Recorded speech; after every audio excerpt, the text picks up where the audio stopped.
Welcome all to the Snail Trail 4x4 podcast. If you like going off-roading in Toyotas, wrenching on Toyotas, camping in Toyotas, and maybe even poking a little bit of fun in Toyotas, and of course, hearing about how fantastic drinking is in Toyotas while you're parked and not driving everybody, then this is the podcast for you. That's right, ladies and germs. My name is Tyler, and joining me for another drunken episode of Snail Trail 4x4 is the one and only Mr. Jimmy Drinking Jet. How are you, Drinking Jet? I just finished my Coors Light, so I'm empty-handed. Dude, I'm halfway through mine, and I am drunk. Really? No. I was going to say. There's a problem with this picture, though. Okay. That we don't have whiskeys. I know. Do we need to take a pause? Let's take a pause before we go to like the main topic. Oh, we're actually going to take a pause this time. Yeah. See, everybody thinks we may take a pause for the main topic, but we don't really take a pause. No, we don't. There's like a 5-second audio pause. There is a 5-second audio pause. So bringing the curtains back, drawing the curtains back on the Snail Trail 4x4 podcast for everybody out there. Let's see, man. This is a Monday episode. It is indeed. We have a fun topic. I think possibly our best gift box yet to date is gone out. I would agree. And we are going to discuss it later this episode. Plus, we have an interview with one of the items in that gift box. We have the founder and CEO of the company to talk about it and talk about some background. I really hope we get to hang out with him someday. He looks like a fantastic individual. Right? His mannerisms, his attitude, his knowledge of the items in the gift box. Yes. The historical knowledge he has about him too. Like, I just want to go to a bar with him and order beverages and ask him the background. Yeah. I think that'd be so much fun. I think it'd be great. Anyways, so I don't know if you guys have been getting what we've been dropping here, but there's a drinking theme to this episode, which means there's a drinking theme to the gift box this time. And we'll get into that in a little bit, but we're excited. We are definitely. But before we get there, we have a very little bit of housekeeping that we're going to take care of. We have voicemails, which we're not going to cover.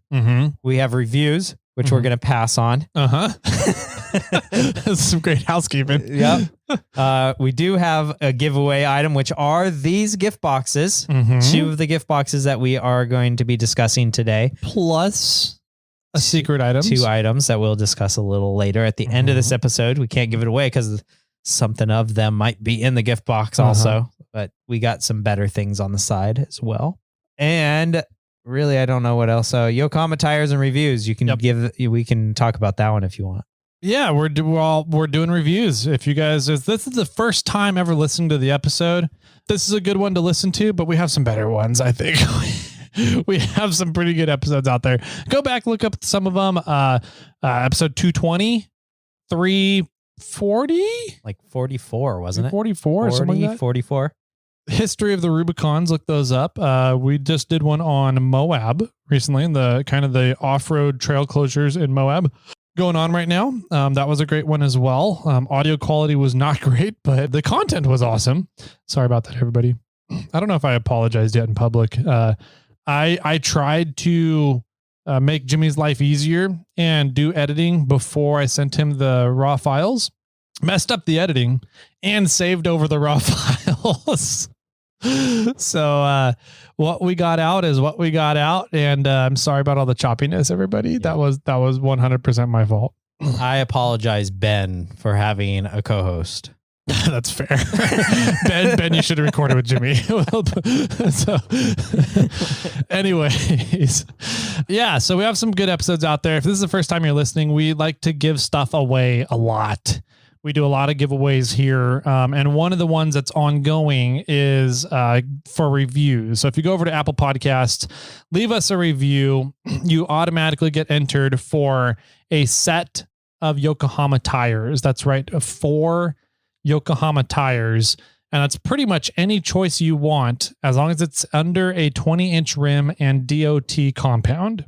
So pretty damn cool offer from Yokohama Tires. I think if you get the 4 40-inch mud terrains, That's like a $3,400, $3,500 value. Oh my gosh. Yeah. Wow.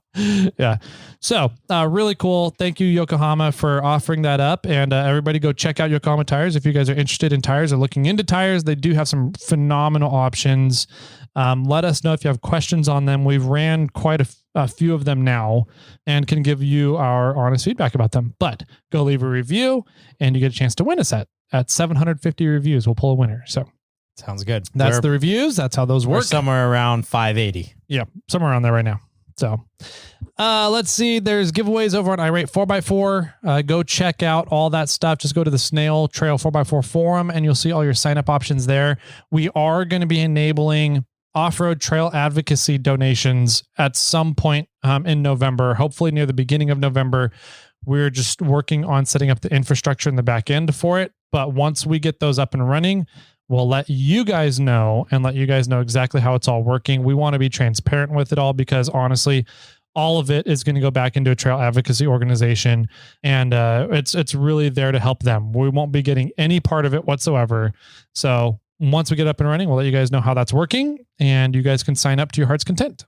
The only last bit of information I think that is on my list is that on episode 450, we are taking your guys' listener feedbacks and we are looking for suggestions on how to go camping with a young baby because Tyler and his family is expanding. And so we don't know anything about infant camping or off-roading. So we need your guys' help and advice. And then we're going to sit down with the assistant and the secretary, and we're going to go over those things and see what they think of the ideas that you guys present us. I'm a little worried about some of the recommendations that are going to get sent in from people. Yeah, we might need to censor them. We'll see. Yeah. Or we'll just read them. I think we'll just read them. The best way to do that is email us. Title is Tyler's Pet Sperm. And then I forgot about that. I almost spit my beer out. And then write your comments down below. You can email us, Jimmy or Tyler, at snailtrail4x4.com. Awesome. Cool stuff. Please send in your feedback. I am definitely curious because my whole thing is I want to take that kid out wheeling and camping as soon as humanly possible. I've heard that babies are amazingly robust. The major thing that you need to watch for them is their necks. So I'm like, okay, let's get a little mini Hans device for them and get them out there. But the wife is like, no, we're not doing it until they're like 3 or 4. I'm like, I'm sorry, I'm not waiting that long. Yeah. So I really want to hear some feedback, some real world feedback of people that have done it both ways and what did they do? People that have done it both ways. And what did they do? And what did you do? How did you do it? Any things you do differently? Do you like what you did? Or are you like, nah, I should have taken them earlier? Oh no, I should have waited longer. I don't know. What is it? So I'm very curious. And then Jimmy has a 10-year-old. Yep. He's only been parenting for roughly 2 years, 3 years now, right around there. Yeah. It's we want some experienced people to write in and give us some advice. Definitely. Yeah. So cool, man. I think that does it for housekeeping. Sounds great. Let's take a quick break. Let's fill up on some drinks here. I think we should do like a flight if we can. Okay. How many? Let's do we figure that out. Okay. We'll take a quick break here. We're going to go grab our favorite drinks. You guys grab your favorite drinks and we'll be right on back with today's main topic, which is talking about our gift boxes. Jimmy's box. My present. Are you looking for superior suspension for your Toyota off-road vehicle? At 4Wheel Underground, we take every effort to engineer tight tolerances and proper material thicknesses in order to achieve a durable suspension with bitchin' fitment. Check out our quality kits with USA manufacturing at 4wheelunderground.com.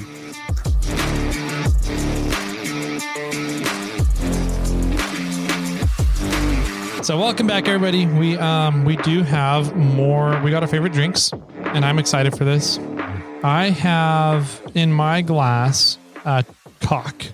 You do. Some chicken cock. I have some chicken cock Kentucky rye. Is it straight? It is straight rye whiskey. 90 proof. You 90 proof. Bought this because it said cock on it, didn't you? You got this for your Was it birthday. me? Was it mine? I think Sean got it for me. I think Sean got it for your birthday. Yeah. That's right. I got very drunk that day. Yes, you did. Thanks, Jimmy. You're welcome. So I also Bandit blew right by me. Didn't care I was there.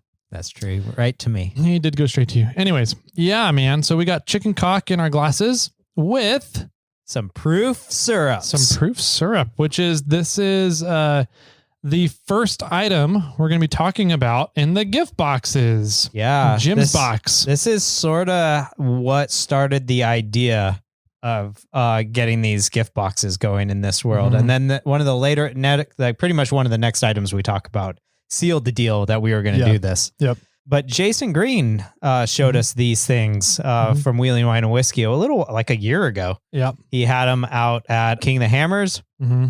And then we were trying them and sipping on them. We're like, these are really cool. Mm-hmm. And then we're like, these would be a perfect item for the gift boxes. Yeah. Yep. And then one of the next items came around the next year at King of the Hammers. Mm-hmm. And we're like, okay, let's do a whiskey box. Hey, we got a whiskey box coming. Yeah, we do. So this entire box was sort of whiskey box themed. Mm-hmm. And what better company to partner with than Proof Syrups? Because they make the whiskey box perfect. They really do. Yep. So we got this chicken cock straight, or what is it? Kentucky straight rye whiskey in our glasses. And then we are sampling the traditional proof old fashioned right now. Mm-hmm. It's so good. It is so tasty. Like you'll hear it from straight from the horse's mouth, so to say, here in a couple minutes, but it just tastes like a really good deep flavor profile, old fashioned classic. Yeah, it's a classic drink, and they hit it on the head, the nail on the head, right? I mean, it's perfect. So. And then you can change kind of how much heat you get from it by the whiskey you put in it. Yeah, it's like the straight rye. I can feel has a little bit more burn to it than what did I have last weekend out at Trail Hero? Jason had some of the, I believe, traditional old fashioned proof with the one of the Costco whiskeys. Okay. Yeah, the Costco bourbon. Yeah, and it was a lot more subtle than this. This is more in your face, and it's because of the rye. Absolutely. So, and that's one of the things I actually really do appreciate about these proof syrups. I was going to tell this in the interview, but we didn't really get a chance. But I like the fact that I can now have a standard mix of old fashioned, and I can play with what whiskeys I want to try it with. Yeah, that's a good point. And so it's like, oh, well, here I am having a straight rye. It's pretty hot. The rye, like just alone, it would be a hot whiskey, but when you're mixing it in, it really does a great job with this old fashioned. But if you'd go to like, I don't know, a more mellow bourbon, just say an old elk, which is a super subtle, really smooth drinking whiskey. Yeah. The syrup might be a little sweet, so you might need to play with that ratio a little bit to get it more towards your taste. But what's fun about it is you're now able to play with the whiskeys and have a standard mixer in there, which is really kind of cool. Yeah, that's pretty cool. I like that a lot. So I'm the kind of person, I said in the interview that I haven't really been into cocktails a lot. Like I'm not really in the cocktail world, right? And these are awesome to play around with. For somebody who knows nothing about it, you can just make a damn good old fashioned or damn good other stuff that they have. Yeah. That we'll talk about in a bit. But, from somebody who doesn't want to know how to do all the mixology stuff. Or you just don't have everything there. Like you want an old fashioned, you don't have an orange peel. You don't have a sugar cube. You never made simple syrup before. This is a great substitution if you don't want to have to deal with that stuff. Yep. So let's hear from Brooks. We have him online on our virtual studio. He is the CEO, founder, president of Proof Syrup. And this guy knows a lot about cocktails. Oh, yeah. It was a shorter interview because we wanted to throw it in with the gift box episode rather than doing a full episode. But I think we might have to try and get him back on here to talk about the history behind cocktails. Yeah. And different cocktails around the country and where they came from and everything. So I think he would be a fantastic interview for that. Yeah. Definitely. Yeah. So cool. Let's split right on over to the interview with Brooks, and you and I can finish our drinks here and go on to drink number 2. And then we'll be back to explain the rest of the gift box after that. Perfect. All right. Welcome back, ladies, gentle ladies, kiddos, doggos. I don't know, all the weirdos out there, me included. So we have a really fun episode here today. We've been talking about our gift boxes that we just sent out to everybody. Everybody should have received them by now. And there's a couple of really special bottles in everybody's gift box. It's proof syrup. And we have here on the line in our virtual studio, Mr. Brooks Cloud from Proof Syrup, CEO, founder, I almost said everything, but I got corrected on that earlier. So drunk, the local in-house drunk here. Yeah, I'm a head taster. There we go. Is that self-proclaimed or is that an actual position there at Proof Syrup? I mean, nobody can really argue with me. So, fair. That's cool. At their own peril. That's cool. So yeah, that voice you're hearing there is Brooks. Brooks, welcome to the show, man. Thank you, guys. Appreciate being here. Yeah, for sure. We're excited to have you on. We actually got introduced to Proof Syrup from another podcast to some buddies of ours. We've both had it and we both absolutely love it. And some smart guys, you guys know. Yes, yeah. And we're excited to see all the other stuff. The jokes get worse, by the way. The jokes continue to decline in quality, just so you know. That's like our show normal. Yeah. That's in general. Yeah. That's we actually have a joke at the end of the show that's very bad every time. So yeah. Proof Syrup. Where did you get this concept? Let's start with what is Proof Syrup? I'm sort of a serial entrepreneur most of my life. I've started many businesses. I had a brief time where I had a job and I was, in early 2000s, I was a media consultant and I was traveling, 40 weeks a year. And I was one of those poor bastards that had the Delta Diamond tag on their bag that looks miserable and like dead eyed. Yeah.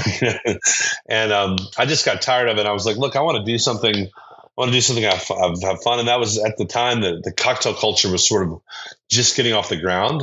And so whenever I would go to any major city, I would try to check out the cocktail bars that they had, Milk and Honey in New York, Death and Company in New York, I'm trying to think of all the ones, Employees Only, out in San Francisco, Bourbon and Branch. They became, in Minneapolis, a great one called Marvel Bar, which actually is closed now. But it was sort of my hobby when I was traveling to go check out cocktail bars.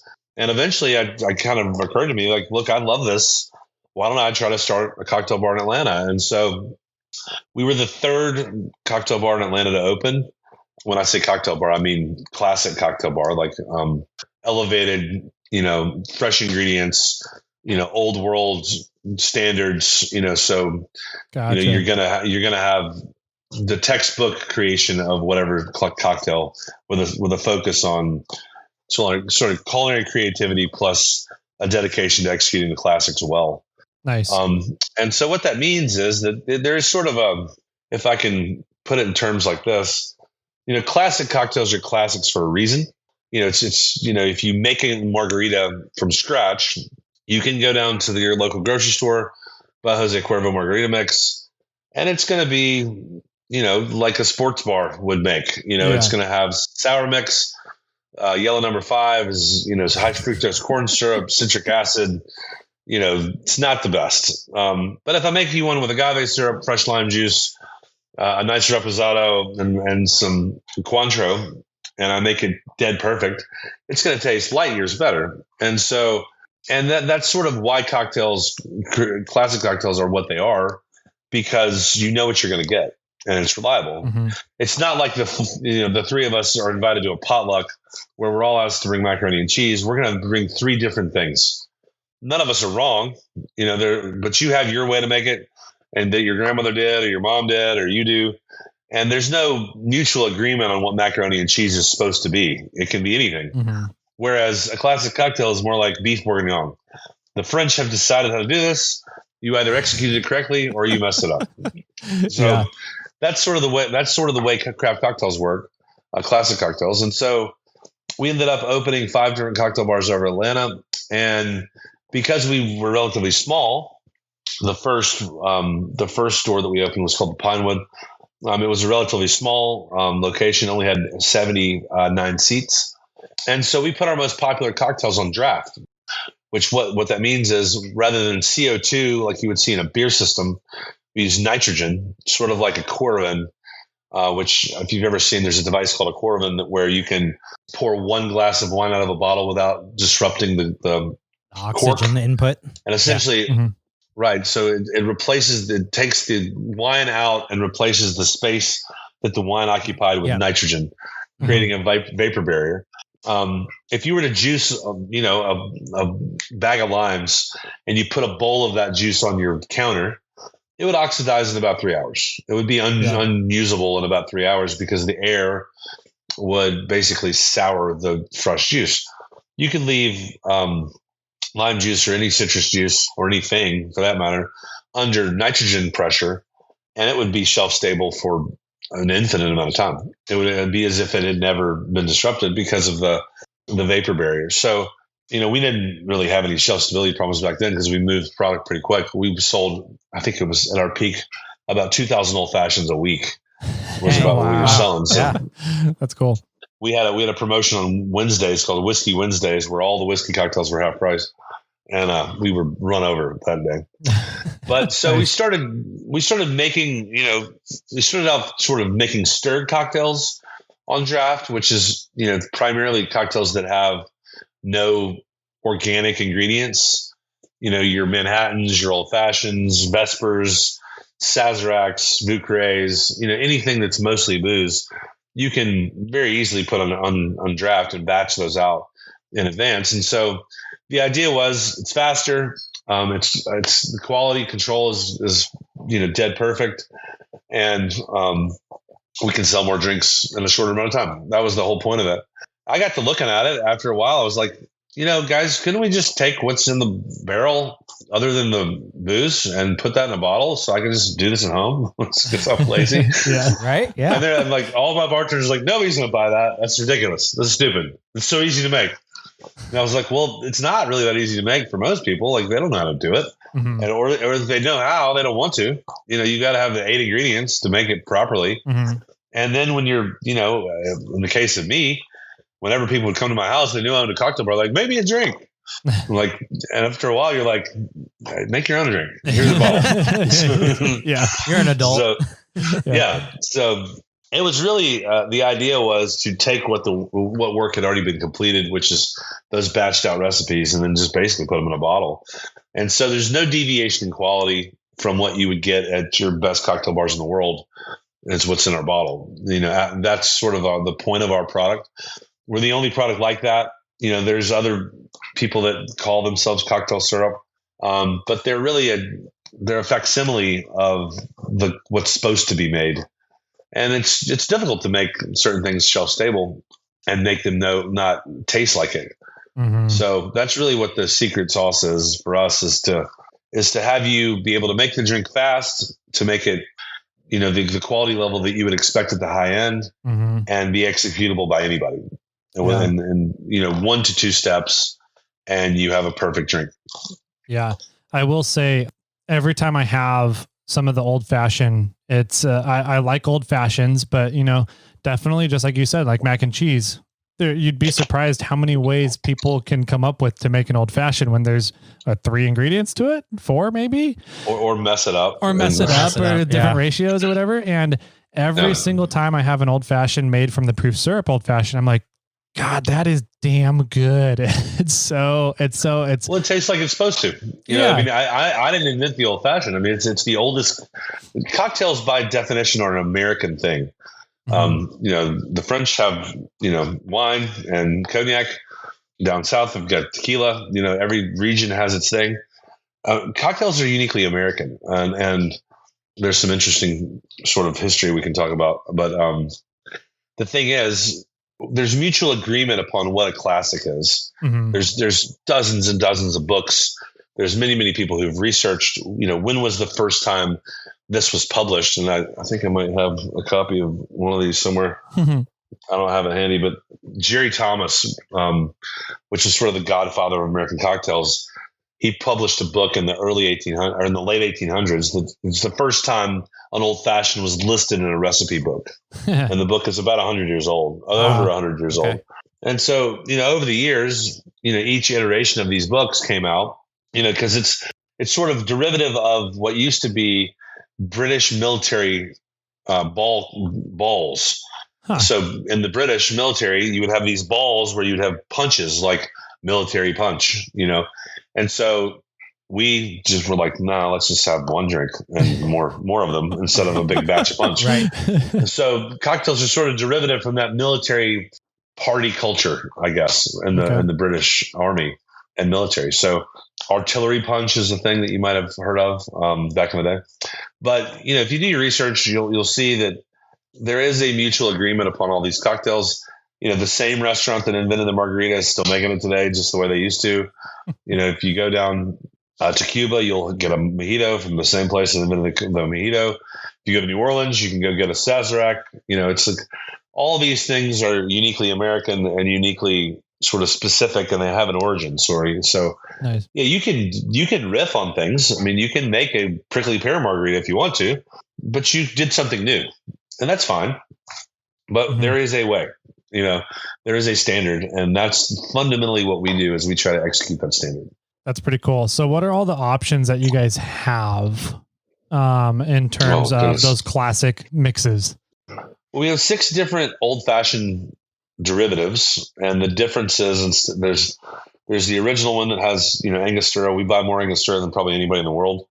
We buy it by the 5-gallon barrel, and that's really, it's sort of like, the hardest thing in the world to do would be to try to create Coca-Cola again. You don't know what's in it. Yeah. So if you've ever had a cola that's not like an RC cola, it tastes a little different. Pepsi, I'll mess Pepsi and Coke up for you forever.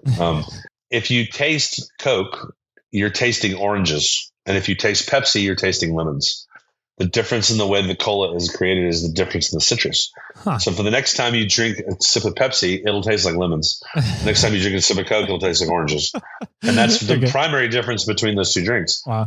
Cola is a citrus-based drink. But anyway, long story short, we've got 6 different iterations of old fashions. We've got traditional pecan maple bacon, which is sort of an interesting one. We fat wash extremely smoky bacon, which means as a process where you take baking fat and you take vodka, or neutral grain spirit as we call it, and you heat it up and emulsify it. So you shake it up and you emulsify the vodka in the smoky bacon fat, and then you freeze it. And when you freeze it, it separates. So what you'll be left with is nothing in the vodka, no organic particulates. We strain that off, and then what you're left with is bacon flavored vodka. That's cool. It's delicious. It sounds amazing. What a horrible byproduct. Yeah. Now there is some, because it's a fresh ingredients and organic process, there is some variation of the smokiness from batch to batch because we can't really control how smoky the bacon is. But we've got maple bacon, pecan, walnut. We actually do, believe it or not, as a joke, we did pumpkin spice one year, and people liked it so much we kept doing it. Oh, we were actually making fun of it, but that's hilarious. People loved it. We're like, I guess we have to keep making this stuff. That's amazing. Right. Then we've got orange flavored. We have Manhattan, which is we import a special vermouth from Italy, which is really a fantastic flavor. We've got margarita, we've got Moscow Mule, we've got mojito. I'm trying to think of Cosmopolitan. I'm actually holding a Cosmopolitan right here. Nice. What else do we have? You can go to our website, proofstrip.com, and see all the different ones. But essentially, all of these are 1 to 2 steps. They don't have the booze in them. They have everything but the booze in them. In the case of a couple of different cocktails, you'll add soda water. So in the case of take a Moscow Mule, you would do Moscow Mule as essentially ginger, lime, and vodka, and then soda water. You could also do a whiskey mule, which would be just sub whiskey for vodka. So you take an ounce of the syrup, 2 ounces of bourbon or vodka, and then fill it up with 3 ounces of soda water. Stir it with a spoon, garnish with a lime, and you're off and running. That's pretty cool. I love how you guys have made the proportions on the syrups super easy. for, like you were saying, for people to make their own drinks and have these really high quality, great flavor profile drinks. And for somebody like me who I've only just started getting into cocktails and classic cocktails and whiskeys, God, in the past, maybe even 2 to 3 years, for somebody like me who doesn't have a lot of experience with it, can make a pretty awesome drink and really enjoy them. And then there's people like Jimmy, who's in love with whiskeys and bourbons, and he can kind of grab it and be like, this is pretty freaking good. This is awesome, with all of his experience too. So it's really neat how easy you guys have made it and how accessible you've made it to make these really great flavor profiles.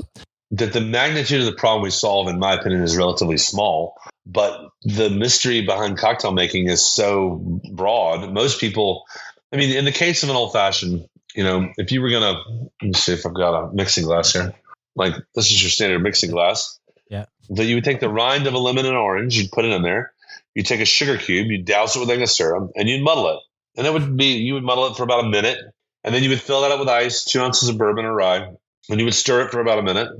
You would strain it off, and you garnish it. It takes about 3-4 minutes to make it from scratch. You've got to have fresh citrus. You've got to have sugar cubes. You've got to have stir. You got to have bourbon. You got to have the skill set to peel it. You got to know the ratios.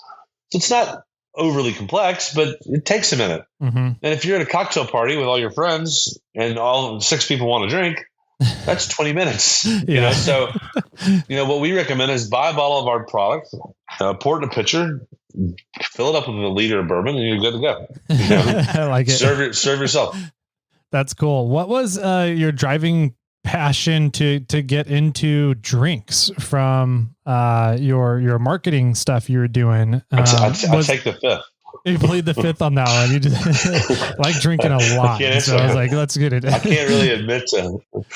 I mean, it was just really cool. I mean, the nostalgia of it, the fact that it was sort of an American, it was our thing. Mm-hmm. All the coolest cocktail culture is situated in the coolest places. Mm-hmm. It's like you go to Hawaii and you have a Mai Tai, and that's where Mai Tais are from. And it's pretty cool to drink a Mai Tai at the Halekulani. And, so like tiki drinks, New Orleans is one of my favorite cities, and, cocktail culture in New Orleans is amazing, but you've got all these regional things like in Wisconsin and up in the northern Midwest, people do what's called a brandy old fashioned, which is essentially, less fancy cognac. So you've got all these different geographical things happening. In California, there's a hotel called the Brown Derby where they invented a cocktail called, wait for it, the Brown Derby, Okay. Which is one of my favorite whiskey cocktails. It's a classic. It's essentially grapefruit juice, honey syrup, and bourbon. That's it. And it's delicious, and you would never think that those 3 things would taste good together. But it's, if you want to make it at home, it's honey syrup is 50% honey, 50% water. It's simple.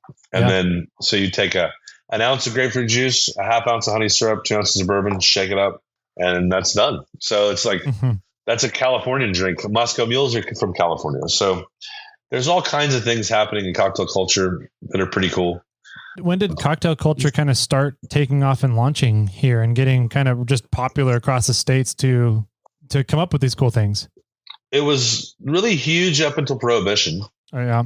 And then Prohibition kind of knocked it in the dirt. And then you kind of had the 50s and 60s were sort of, there was a lot of, like in the South where I'm from Alabama originally, we had dry states, dry counties, so there was this, there really wasn't the resurgence of the cocktail culture till the mid to late 80s in New York City by a guy named Dale DeGroff, who was the manager at the Rainbow Room, which is on the top of the rock, or the top of the World Trade Center.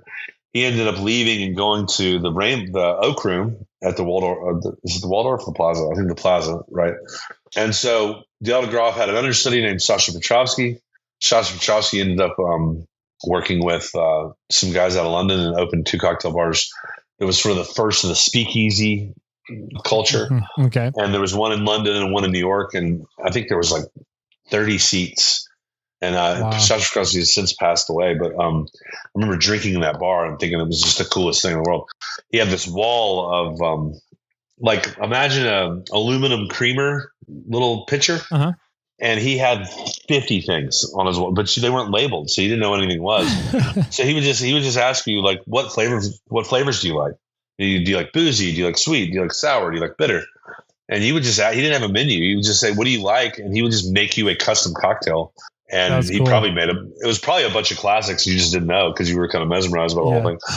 But sorry, there's a speakeasy in Sacramento, California here that I've gone into, and they did the same thing for me. I was like, I'm not sure what I want. And he goes, well, what kind of flavors do you like? And he was like, do you want something fruity? Do you want something sour? Do you want something boozy? Do you want, what is it? And we kind of just narrowed it all down. He goes, cool, I got something for you. Didn't tell me what it was. Nothing. Went back, made it, brought it back out to me. And I was like, this is amazing.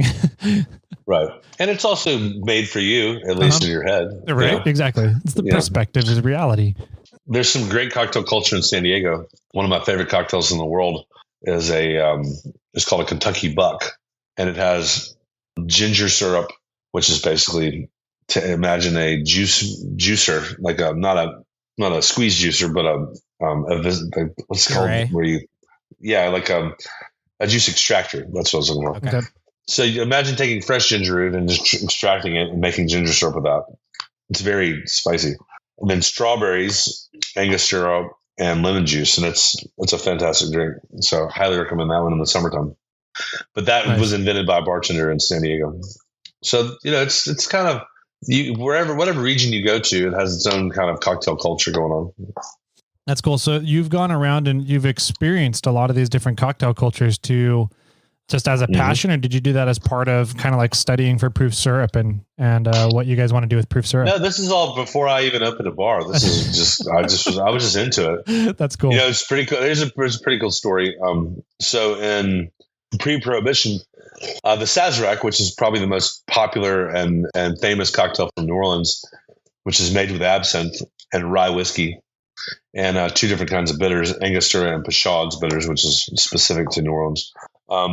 Back in the day, they used to make it with cognac from France. And one year there was a freeze and there was a shortage of cognac. This is like in the mid 1800s, because the original product that's made, the Sazerac brand, is I held a bottle of it once in Vegas. It's from 1812. That's the original namesake. It's the original vermouth. I'm sorry, the original cognac. I think there's 4 bottles of it left in the world. Wow. One of them went down on the Titanic, I think. It's got a lot of lore to it. Anyway, so this cognac that's special, it's called Sazerac cognac. I think they were selling it for $6,000 an ounce. Oh my gosh! I held it in my hand. I did not drink it. Yeah. I held it. But that cognac, there was a shortage in the mid to late 1800s, and so France did not send us or export cognac that year. And in fine American fashion, we were like, ingenuity, we won't stop drinking Sazeracs. We'll just put rye whiskey in them instead of cognac. So if you go to New Orleans and you order a Sazerac, they'll make it with cognac. I mean, they'll make it with rye. If you go to France, they'll make it with cognac, as sort of thumbing a nose to us. That's interesting. But my favorite version of that drink is 1 ounce of rye, 1 ounce of cognac is the best version of that drink, I think. Wow. Okay. So one each. I did. So if you go to Paris, they'll sort of with an attitude make it with cognac, as if it is we messed it up by putting rye whiskey in it. What would happen if you asked for rye? Just specifically be like, hey, can I get one of those with rye? They would turn I did that. I was like, give me my American drink, man. I actually specifically wanted to ask you about the Sazerac, because I know that drink has 2 different types of alcohol in it. And there's no alcohol in the proof syrups. So, there is in some flavors. Depends on the flavor. Okay. So, in the case of like, you're familiar with Angostura bitters, yes. Right? So the traditional flavor Angostura has Angostura in it. That's why our product tastes like an old fashioned. This is 45% alcohol. Yeah. So real bitters is alcoholic. And vermouth is alcoholic. And, most, it's classified as a non-beverage alcohol product. That's what a bottle of traditional proof syrup is about 4.4% alcohol on the old-fashioned flavors. It's not enough to get you drunk. You wouldn't drink it. If you drink a whole bottle of it, it'd make you sick because it's all sugar. Yeah. But if you were going to make there's almost no alcohol content in the fruit flavors. But the ones that are the Manhattan, the Sazerac, and the Old Fashions do have alcohol in them. In the case of the Sazerac, it has Peychaud's in it. It has real herb Saint vermouth in it. I mean, absinthe in it. And it has Angostura. So basically, it has everything you need with the exception of the rye whiskey. Got it. Okay. Thanks for clarifying, because I thought they're all non-alcoholic, and I was like, they're tricking me somehow. How are they getting this this absinthe flavor? It's not an alcoholic product. It's not classified as that. It's classified. It's like Scope has alcohol in it, but you're not going to drink Scope. Absolutely. Yeah. We're sort of classified the same. Mm-hmm. Do you know, I've heard a story in regards to the bitters label, and I can never pronounce it, the Angostura bitters label. Have you heard the story about why the label's so large? Yeah, it was a mistake. Yes. Yeah. And they just differentiated the product, and they just kept doing it. The coolest thing about that company is that no one person knows the recipe. It's been passed down to 4 separate families. And there's a shoot in Trinidad where every month one representative from one of the families goes and puts their quarter of the recipe in the shoot in complete secrecy. It's pretty wow. So does the shoot go into this mixing barrel so that there's not even a person controlling the mixing and like taking the ingredients and putting them together? Right. Wow. Yeah, I guess so. I mean, I don't have all the details, but yeah, it has like 60 different ingredients in it. Wow. It's sort of like trying to protect the KFC special recipe or the Coca-Cola's. Yeah. It's like, that's one thing that makes us hard to compete with is that, we know exactly how to do what we do, and you can make it as good as us, but you can't make it better. Yeah. Because a classic cocktail is a classic cocktail. Sure. Yep. That's cool, man. That's good stuff. There's some good stories there. If people have more questions for you or want to reach out and get some proof syrups on their own, how can they do those things? Well, they can obviously reach out on proofsyrup.com, and that's our primary website. You can find us on Amazon. You can find us on social media. I think it's proof.syrup on Instagram. Okay. But just if you have any questions, but feel free to reach out to our website. It's a fantastic gift. If you have a brother or an uncle or a dad that likes whiskey and likes cocktails, we have a lot of gift sets for the holidays coming up. So we'd love to share our product with anybody who'd like to try it. It's a phenomenal price point too for gifts, for stocking stuffers, for those people that like to drink in your life, yourself, if you like to drink. They're really good price points, a really, really good product. That's coming from somebody who typically isn't into cocktails that much. And it's some good stuff, man. Kudos. Thank you. Thank you so much for your time. We appreciate it. Definitely. Yeah, thank you for your time. Thank you for coming on the podcast a little bit and talking about proof syrup and letting people know kind of what's in these gift boxes and some of the story behind what they're getting here. So it's been fun. I think we'll try to drink after you've gone to your 4x4 experience. Try not to drink during the 4x4 experience. It seems like it's hard enough on its own. Yeah, it can be. Wait till after. Wise words, yes. Yeah, for sure. So cool, man. Any final words for everybody out there? No, just we really appreciate you guys inviting us on, and we appreciate the support, and we look forward to inviting your audience to come check us out. Yeah, definitely. Everybody should be going and checking this out. If you guys like to drink, you like whiskey, you like bourbons, you like whatever, there's a lot of good options there. Go check out proofsyrup.com, and I'm going to go make an old fashioned. We should have been drinking old fashions right now. You can drink it. You can drink at what, 12:30 in the afternoon, right?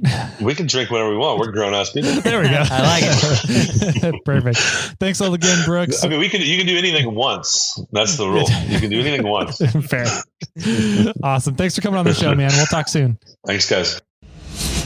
All right. How was that interview with Brooks? That was a lot of fun. That was a lot of fun. I agree. Like what we said earlier, we definitely could talk for hours with this guy, and we might have to have him back on the podcast just to go into more mixology, drinking, culture, knowledge and history of the cocktails and everything. It was a wealth of information for sure. He definitely, like, that one kind of threw me off guard. I figured he was a business owner. Like I don't know, the only other company, drinking company we've had ties with was kind of Old Elk.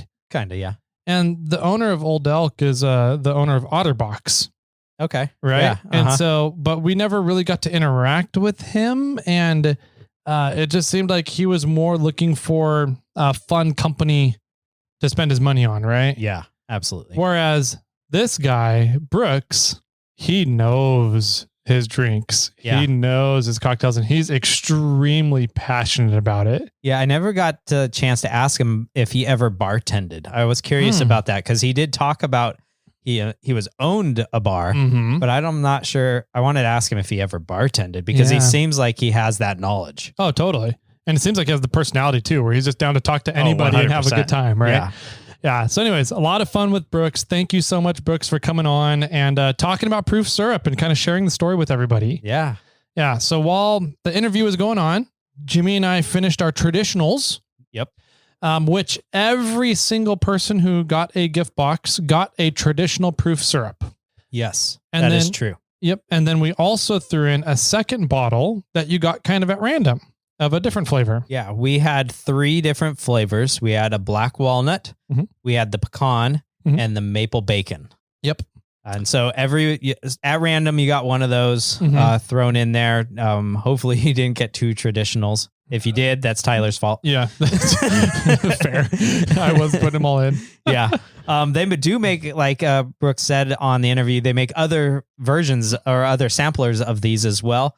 Plus they make so many more other drinks. Yeah. It's insane, from mojitos to margaritas to Sazeracs to whiskey mules, Moscow mules. They're making the pumpkin spice stuff too out there. It's just quite crazy, all the things that they're coming out with. It seems like just the other day, all they had were these old fashions. And I went to the website when we were starting this adventure of working with them. I'm like, holy cow, they have so many drinks. There's a lot of stuff there. So yeah, kudos to them. Again, this is something that's new to me. I've heard Jason and Jimmy talking about proof syrup. I haven't really gotten to try it out until relatively recently, like within the past 4 to 6 months. And they're awesome. They are awesome. They're fantastic. So it's perfect. Like I said, if it wasn't in a glass little bottle, it would be such a great, easy camping little fix, right? And granted, you could pour these out into plastic ones totally and leave the last ones at home.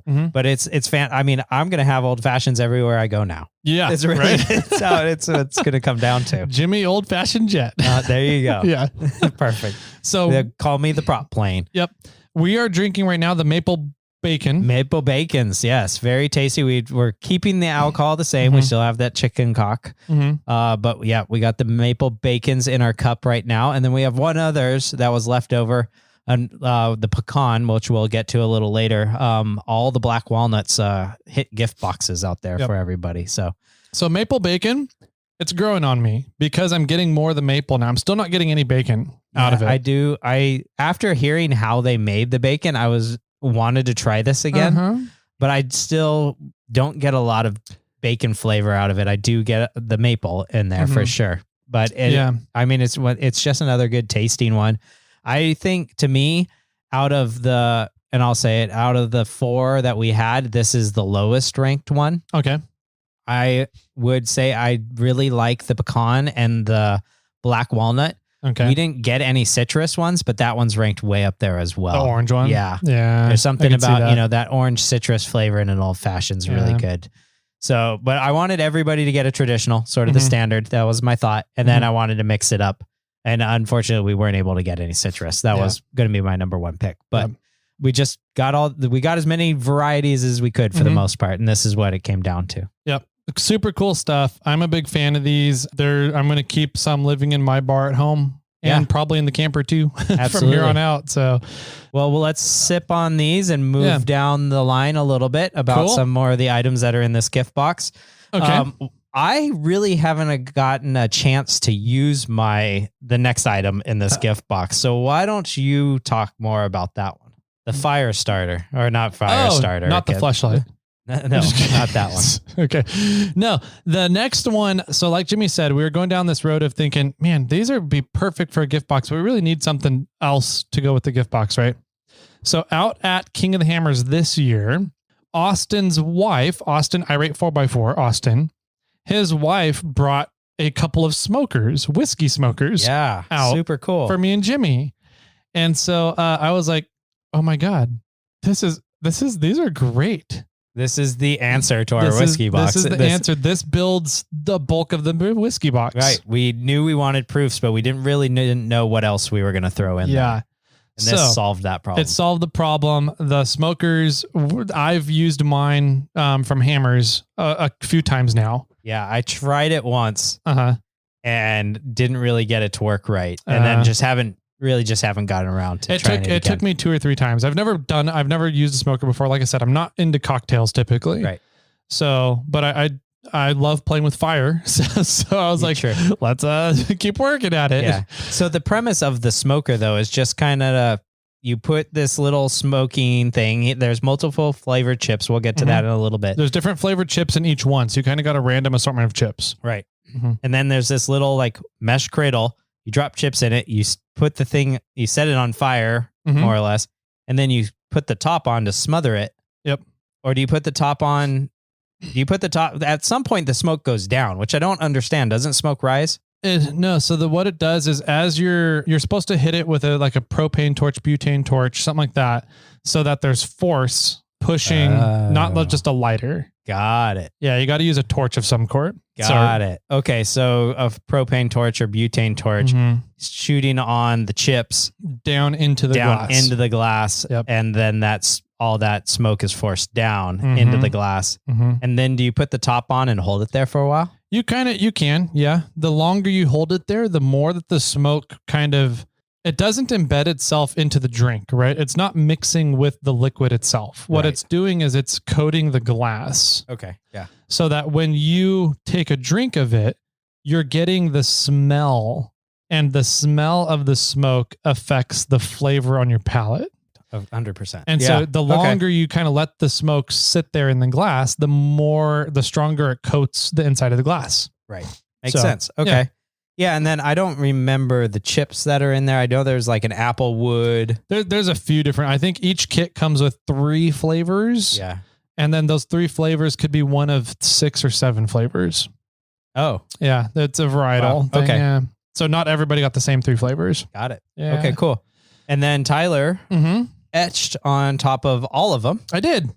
The Snail Trail logo. Snail Trail. Yeah. Snail Trail 4x4 logo. So got to play around, set up a jig in the laser and burned all of the Snail Trail logo, the Snail Trail 4x4 logo into the tops of all the smokers. So everybody has a Snail Trail 4x4 smoker. Yes. Which is pretty freaking cool. Fun fact, Wheeling Wine and Whiskey ended up sending out boxes to all of their top tier people as well, right? They're going to. I don't think they're on the rushed timeline like we were on. So I don't know if you want to announce this yet, because they might not have sent them out. Okay, we'll just say that there's a surprise on theirs. Yes. I did all their logos as well on top of their smokers. And there's a surprise with their smokers, but you guys got to find it. Perfect. So anyways, yeah, smokers turned out awesome. They work great. I'm super happy with mine. It definitely changes the way your drink tastes. Yeah. It's pretty cool. Right. And that's another thing that this whole box is so cool because you can choose different whiskeys to go with different proof syrups. You can choose different proof syrups to go with a whiskey, or you can do a standard of those and choose different chips, smoke flavors to go into your glass and just try all these different varieties. It's a really cool setup. Yeah, I agree. It's a really, really neat box with a lot of different ways for you guys to play around with them. So play around with Jimmy's box. Definitely. Are you done with that one yet? Almost. Let's move on to the last one here. Yeah, we're going to get down to the pecan. Pecan. I got one more. Ooh, that was a hot one. All right. So quick break and we're back with pecan in our chicken cock. Yes. Tomato. I feel like I need a palate cleanse first. Yeah, that one's so good. I like the pecan for sure. It's definitely on my top 3. I don't know. I think the old fashioned might be in the top 3. Just a traditional old fashioned. That pecan is good. Pecan is super tasty. Dude. That's delicious. Yeah. I seriously think the traditional, the orange, and the pecan might be in my top 3. Black walnut's also really good. I need to try that orange then, I guess. Yeah, we don't have any, so. Because this is Guess definitely... we're going to have to get some. This tops the traditional for me. Really? Yeah. Okay. Yeah, that's good. Yeah. That's tasty. Yep, for sure. And so why don't you describe what we're drinking ours out of? I have Bear Palm that I've just been licking. No, we have glasses. So these are awesome little drink glasses, perfect for whiskey drinking. You put a cube or rock in it, whatever, and you can drink some really great whiskeys out of.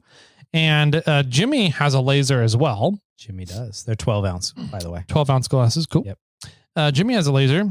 And he lasered the Snail Trail 4x4 Keep Crawlin' logo on the glasses. Yes, I did. They turned out great. They did, didn't they? Yeah. Yeah.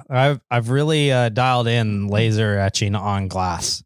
Yeah. Here in the for this project, pretty much. Right. Like I was like, okay, good. I'm kind of close. I think I figured it out. And then I started etching our logo. I'm like, all right, I need to figure this out a little bit more. It wasn't quite right because there's a lot of small details in the logo. Mm-hmm. And glass is very finicky. Glass is very finicky. If you shoot it too hot, it shards and cracks really bad. And my glass sharded. Did it? No, just on your hand. Mind. Yes. Oh, too bad. So we got everybody a whiskey glass. Yeah. Hopefully all these glass items made it to you. I'm hoping we wrapped them all up pretty well. Yes. And put a lot of packing peanuts in. So I figured it was kind of my joke. I hate packing peanuts. And we had a bunch of them from the proof syrups. They sent everything in packing peanuts. And so I was like, let's throw all the packing peanuts in the gift boxes so it can be the most loved and the most hated gift box we've done. Yes. Yeah. So hopefully all the glass got there. You should have 2 bottles of proof and a whiskey glass there for you. If you are missing one of those and have a wet box, then let us know and we'll see if we can get something else out to you and replace it. Sherpa has a wet box. I bet he does. Yeah. Absolutely. Sounds like something he would have. And then the last item really that was in the gift box was what we were using to pour these fine drinks in our hands. Yeah. And that was our good buddy Lee Lim over at Solve Function and Cruise into Camp. Laser etched some shot glasses for us. Yeah. And so the glasses, and the thing that I really like about this box is that it's, we have one really cool company in there. And then we have a bunch of other stuff from friends that are all really creative, handy people. Yeah. So, you did the glasses. I did the lasering the smokers. Austin's wife put the smokers together in the first place. Right. And then Lee did all the shot glasses. So it was pretty cool the way this all came together as the whiskey gift box, and B, we were able to do everything, supporting all of our friends. Yeah. So 100%. Yeah. Super cool. Yeah, for sure. There were 2 sizes of shot glasses. I think there was like 1.5 ounce and 2 ounce shot glasses. Yep. So I'm not quite sure which ones, you guys all got. That there was a variety of them in there, but so you got either a variety of them. I don't know if he etched this bottoms on every single one, but he did etch the bottom on this 2 ounce one that we have in our hand. I'm not sure if any of the 1.5s got that, but the 2 ounces have a special message on the bottom. So that's kind of fun. But that was good. Let's go over the figures, I guess. Yeah. Okay. Yep. That way you guys know that we're working and creating money for you on the gift boxes. I think it's a cool box regardless of how much it costs. Oh, totally. For $60, this is a pretty damn cool box, in my opinion, for what somebody would have paid for it. But we do have the numbers. All right. So to start us off, we started with proof. Proofs, they retail for $15 a piece. Each bottle. And we got you 2 bottles. Cool. So $30 there. $30 there. The smokers come in at $40. So what's that bring us up to? $70. Good job, Tyler. The whiskey glasses. Well, I have my cost price in there, which was, never mind. I put retail over here. Sorry. I have the retail ones at $30. That would be, I think, for a custom laser etched whiskey glass, I think 25 to 30 is a perfectly fair retail price on them. Okay. So Good. that's All right. $100. That brings to us 100. pretty much, just about $100. Mm-hmm. The metal shot glasses are $5. Cool. So 105. Yeah, 100, 105 in that range. Mm-hmm. And then there was candy and there wasn't any tissue this time. But yeah. So the total for the box comes out to be around $100, $105. Sweet. In that range. And for the $60 you got us, you made $40 and got a few cool drinks out of it. Yeah. Yep. I think this is a really cool box. Definitely one of the top ones, if not the top one we've done. So yeah, I like this one a lot because it really does have a fun theme. I thought the welding theme box was a lot of fun as well. But this one just seemed to come together so well. Mm-hmm. I thought it was, once we found the smokers, it all fell in line. Mm-hmm. It was perfect. Yeah. Yep. So super cool. We are giving 2 of these gift boxes away. Mm-hmm. For the monthly giveaway. Correct. So we have 2 winners this month. 2 winners. You can get in there on irate 4x4, go down to the Snail Squad and sign up for the giveaway tier, and you can get in for that. If you want to get gift boxes like this from us, we have the gift box tier is currently open on irate 4x4. So same spot, just the next one down below gift box is the giveaway is the gift box tier. And the next gift box will come out in April. Tyler's box. Mm-hmm. And you have to sign up this month to be eligible to get Tyler's box. Correct. So you need to sign up now for the most part. Yep. Shall we talk about... I say, but wait, there's more. Yeah, but wait, there's more. So the giveaway for this month, we also have 2 extra items that are going to go with the gift boxes. Okay, cool. Yes. So Proof Syrup and Brooks sent us a couple of extra items, which is really cool. And they are really big bottles of Proof Syrup. I didn't even see that one. I want to try that one. So they sent us 2 really big bottles of Proof Syrup. They are 3 times the size, 4, 5 times. How much bigger is that? What's the ounce in that? 16 ounces. And I think each of those are 6 ounces, 5 ounces. So 4 ounces. I think it's 4 ounces. 4 ounces. Yeah. So they sent us a bottle, a couple extra bottles that are 4 times the size of the bottles you guys got in your gift boxes. Correct. Yep. Mm-hmm. And there's 2 different flavors. One is pumpkin spice. Yeah. Old-fashioned pumpkin spice. Old-fashioned pumpkin spice. I really want to try that. Well, it's funny because hearing Brooks talk about it, how it was sort of made up as a joke, but then it took off. So yeah, maybe whoever wins this will allow us to open it up and do a sample. Take a couple samples out of it. I mean, that's like, you're still going to get 100 drinks out of it. So yeah. We'll contact the winner of that one. And then the other one is the margarita. Yes, absolutely. The margarita sounds fun. I would like to read the instructions on that one. Maybe I could do it online sometime. Yeah. But I'm curious how they would like you to make that after hearing how they can all be made. But yeah, so along with the gift box, you're going to get a pumpkin spice or a margarita, massive bottle. Yeah. So super cool. Yeah, it's these are rad. Kudos to Brooks and Proof Syrup for what they've accomplished by making some really good, easy, simple to blend stuff ready to go in a bottle for you. Just add whatever your favorite liquor is. It's pretty cool. So we got 2 of those. We got 2 gift boxes, the 2 extra bottles for you guys. Let's see. And then if you guys want to purchase a gift box, we're going to be putting the extras that we have. We'll probably give it a couple weeks in case stuff gets lost in the mail. Yes, absolutely. Like we've had happen in the past. So once a couple weeks goes by here, we will put those gift boxes up on the Snail Trail 4x4 website for you to purchase. And so it won't be $60. It'll be a little bit more than $60 because, you should be getting in the gift box tier if you wanted to get a gift box at $60. So there'll be a little bit more. But they'll still be a great deal, and you guys will get some awesome stuff that we've been talking about here today. So. Absolutely. Yeah. I think we should just make a small note. Our lawyer has contacted us and said that you must be 21 or older to purchase these boxes. So please no youngsters out there. And if there is a youngster, get your dad to do it. Yep. Perfect. That's what I'm going to be teaching my kid.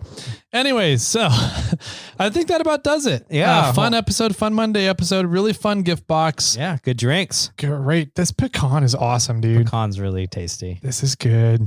I could probably, maybe it's just that because we're on the third one. Possibly. But I think I could use a rock. We've been drinking them all neat. So I could definitely use a rock in this one. For the first two, I could use a rock. This one, I could do straight like this. Yeah, for sure. But it has been asking for 2 ounces of whiskey and a 1/4 ounce of syrup. And we've been doing half ounce of syrup. Oh, half ounce. Mm-hmm. Right. And then we've been doing 1 ounce of whiskey and 1/4 ounce of syrup. So we're not destroying ourselves yet. The day is still young. Yeah. We're going to be cuddling in the we camper both later. have our crawlers here. That's true. You have the rooftop tent. No, I don't. It's on the Tacoma. Okay. So we can cuddle in the camper then. Perfect. All right. Yeah. All right. Let's go stretch Bobcat's legs on that ramp out there. Sweet. Okay. All right, everybody. That does it for today. Hopefully you guys enjoyed it. Hopefully those of you that received the gift boxes are excited about it. And those of you that didn't receive them are like, well, shit, I missed out this time. So if you guys have any questions, feedback for us, let us know. If you have any questions about how to sign up for the gift box, let us know. You only have a couple more days to do it. Make sure you guys are all signed up by the end of day, October 30th, not the 31st, because Austin likes to go trick-or-treating as a nudist, I've heard. That's his Halloween costume this year. Yeah. His birthday suit? Yeah. Okay. Yeah, that's what I heard. Interesting. Yeah. I still like him as shit. I lost the name again. Moses? Not He kind of looks like Moses. No, the guy from Harry Potter. Hagrid. I'm going to say Holdor, but that's not it. Hagrid. It's either Hagrid or a nudist, one or the other. What if it could be a nudist Hagrid? There you go. It's like a big old overcoat on with nothing underneath. Let's make another drink. Let's have more drinks. Jimmy, do you got any final things to say for anyone out there? Proof syrup for the win. And with that, my friends, keep crawling. Versions or other samplers of these as well. Mm-hmm. Plus, they make so many more other drinks. Yeah. It's insane, from mojitos to margaritas to Sazeracs to whiskey Moscow mules. Yeah. They're making the pumpkin spice stuff too out there. It's just quite crazy, all the things that they're coming out with. It seems like just the I got one for you. Ooh, ready? My uncle has 2 dogs. They're named Timex and a Rolex. Are they watchdogs? Oh, you got it. I figured that one out. It's like They're his watchdogs. Yeah.